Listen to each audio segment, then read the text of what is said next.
Hola, mi nombre es Javier Cárcel y en este vídeo para alumnos de arquitectura y edificación vamos a ver los conceptos básicos del cálculo de conductos para aire acondicionado. Para ello vamos a ver unos contenidos como son el concepto para conductos de aire acondicionado.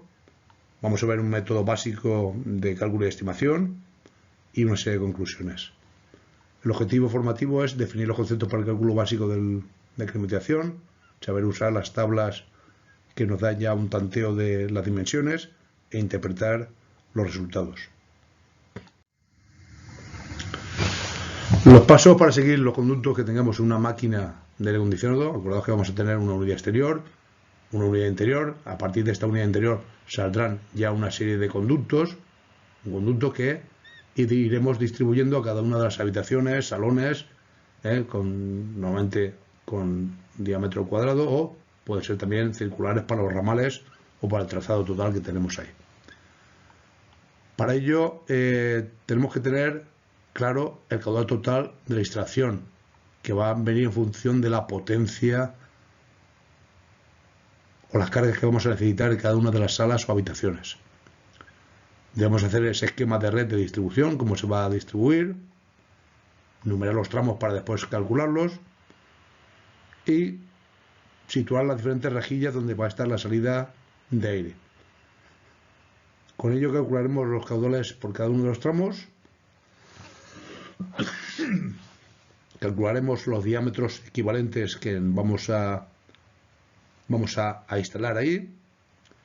Normalmente estas tablas nos darán unos diámetros circulares, los pasaremos a un diámetro rectangular equivalente y ya elegiremos ya los difusores que utilizamos y la unidad climatizadora que vamos a utilizar en nuestra vivienda. Para ello, como ya debemos haber hecho previamente, sería el cálculo de la carga que necesitamos en cada una de las salas que vamos a llevar el aire a climatizar.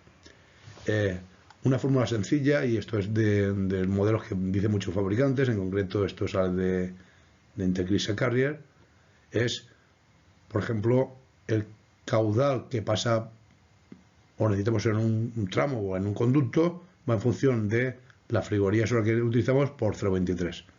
Acordaos que frigoría hora no es una unidad técnica, frigoría hora en realidad son kilocalorías hora que quitamos de una zona, ¿vale? Si la potencia la hemos obtenido en kilovatios, lo pasaremos a kilocalorías hora. Entonces, si nosotros queremos saber el caudal que pasa por un tramo, simplemente habrá que saber la potencia térmica que queremos llevar, multiplicaremos por esto y nos da los metros cúbicos hora que nosotros vamos a utilizar. Después, las tablas que nos dan, en la cual vamos a partir de que vamos a pérdida de carga constante, nos dan una serie de líneas de referencia, en lo cual, por ejemplo, si son viviendas será una línea, si son oficinas otra, y si son otro tipo de instalación como grandes almacenes, otra. Una vez fijamos la línea de referencia, fijamos el caudal y nos dará ya un diámetro de un conducto circular. Lo siguiente será calcular el rectangular equivalente al que hemos calculado nosotros ahí. Hay que tener en cuenta que la relación del conducto, si vamos a una instalación en que el conducto es rectangular, no debe sobrepasar de 1 a 3, lo que es largo por ancho, lo que es la sección del conducto. O sea, no podemos hacerlo excesivamente largo para una altura muy pequeñita. Hay que evitar, precisamente por la pérdida de carga que puede haber, las curvas y salidas a las unidades, ni estrechamientos. Después debemos determinar con claridad lo que es el tamaño de las rejillas y difusores para que el caudal sea el adecuado que vaya ahí. Hay que procurar una rejilla, pues el caudal no sea muy alto.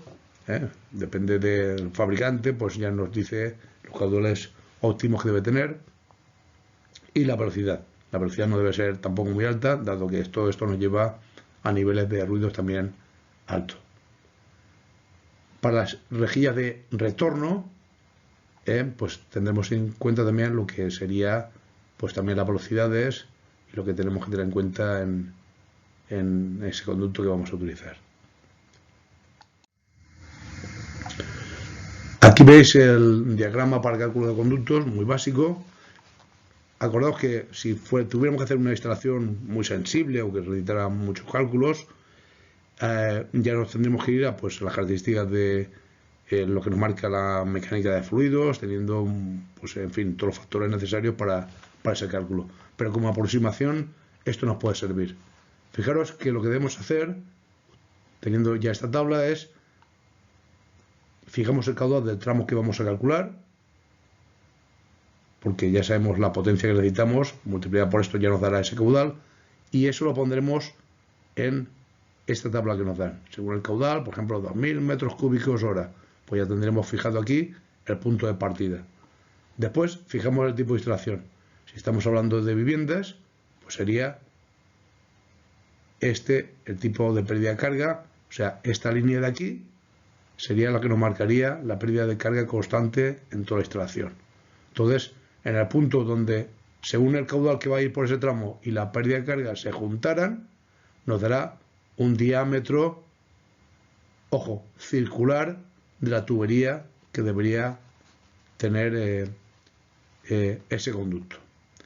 Después ya en otros tipos, otros tramos, pues también según el caudal, el número 2 estaría siempre fijo, pues calcularíamos los diferentes diámetros que tendríamos. Por supuesto, si vamos reduciendo el caudal, el diámetro tendrá que salir menor también.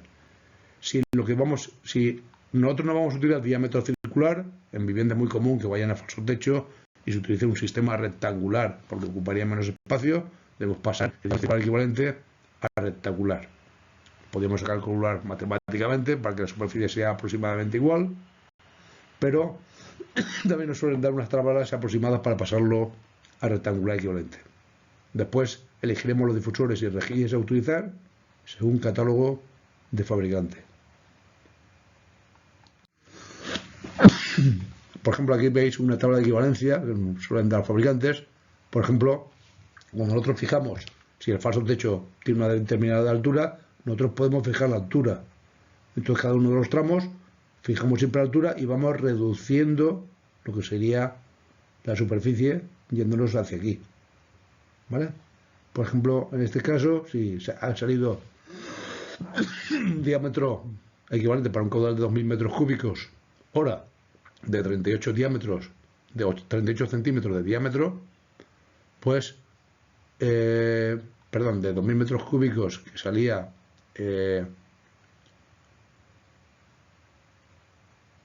fijamos lo que nosotros queremos. Por ejemplo, si queremos una altura máxima, porque aquí está en lo que tiene falso techo, de 30 centímetros, buscaremos un diámetro equivalente circular de 38, que es lo que nos salía de cálculo, y nos dirá que, por ejemplo, el equivalente sería 30 por 40, o sea, 30 de alto por 40 de largo. El siguiente tramo, pues iremos viendo lo que nos da también aquí.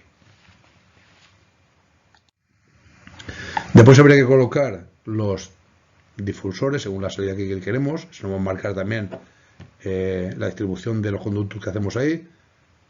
Veremos diferentes fabricantes, hay muchos tipos de rejillas de impulsión o rejillas difusores o rejillas de retorno, ¿vale? Para poner en pared en diferentes sitios. Normalmente pueden ser regulables también. Y con este sistema que hemos visto y como conclusión, es un sistema aproximado, pero que para vivienda se puede utilizar muy bien para hacer una estimación. En conductos en falso techo, ojo que hay que fijar la altura máxima del conducto para hallar la sección después total. Iremos siempre a altura constante. Y los conductos pueden ser rectangulares o circulares. En vivienda utilizamos mucho rectangulares si van falsos techos, pero hay circulares que pueden ser también tanto de fibra como de metálicos, como podemos ver sobre todo en centros comerciales cuando son vistos. Muchas gracias por la atención.